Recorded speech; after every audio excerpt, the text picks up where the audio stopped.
Oi, gente. Então, indo para os finalmente, né? O último conto macabro que a gente vai ver da literatura. Ah, é muito importante que a gente faça a relação, então, com a literatura inglesa, certo? E A Bela e a Fera é um dos meus filmes preferidos justamente pela princesa Bela, né? Ela sair dos parâmetros Disney. Não só agora Disney mesmo, mas antes mesmo a Bela já foi uma mulher retratada de forma diferente para a época que o conto foi escrito, certo?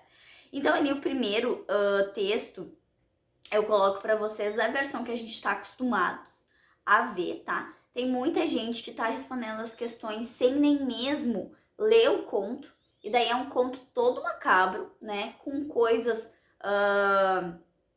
macabras, né? Assustadoras, e daí respondem as perguntas no estilo Disney. Por exemplo, o que você achou de macabro? Ou você acha que esse conto é adequado para crianças? Sim, porque não tem nada demais.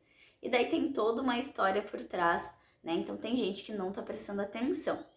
Esse primeiro conto abordado da Bela e a Fera é a versão que vocês estão acostumados a ler. Já que eu coloquei em português para a gente ter um maior conhecimento, fazer uma troca, na verdade, literária e não somente escrita e leitura em inglês, é da Bela e a Fera original, que é de 1740, tá? A história da Bela e a Fera, ela foi baseada em uma história real, tá?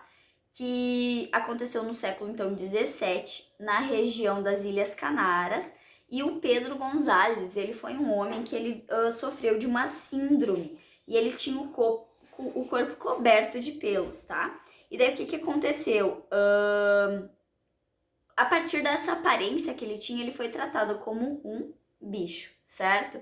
E ainda criança, né, o Gonzalez ele foi oferecido como presente pro imperador romano germânico, né, o Carlos V. O que aconteceu? Quando o Carlos V morreu, esse imperador ele morreu, o Pedro passou a ser criado pela rainha francesa, a Catarina de Médici, que arranjou então um casamento para ele, um casamento forçado, óbvio, né?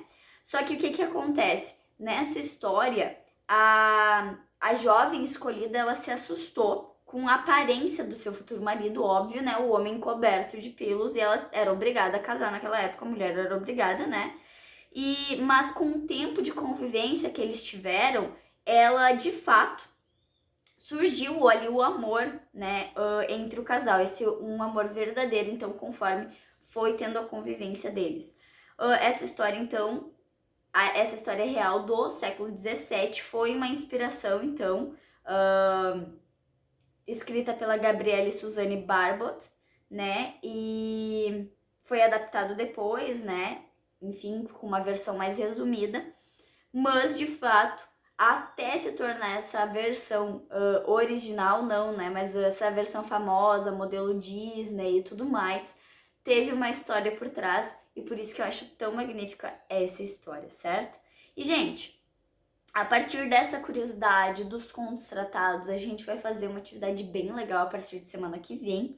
Mas eu queria que vocês me contassem o que vocês acharam das histórias desse projeto, né?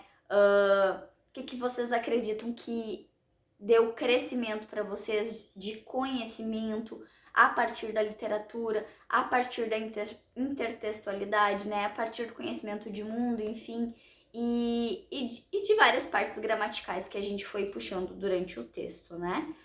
Às vezes é mais importante que a gente consiga entender determinados movimentos do que de fato tá ali fazendo exercício, mas eu tenho certeza que vocês perceberam, conforme a gente foi fazendo os exercícios gramaticais dentro dos contos, vocês foram retomando o passado, o presente, né, o simples, o irregular, o regular, e eu vi que vocês foram conseguindo lembrar o que a gente viu nas aulas anteriores. Isso já é muito, muito, muito, muito bom, tá? E, gente, olha só, o que eu coloquei ali embaixo, tá? Me conta o que vocês achou das histórias do projeto, então. E na aula que vem a gente vai iniciar um trabalho sobre o que a gente aprendeu, tá? Então, aguarde.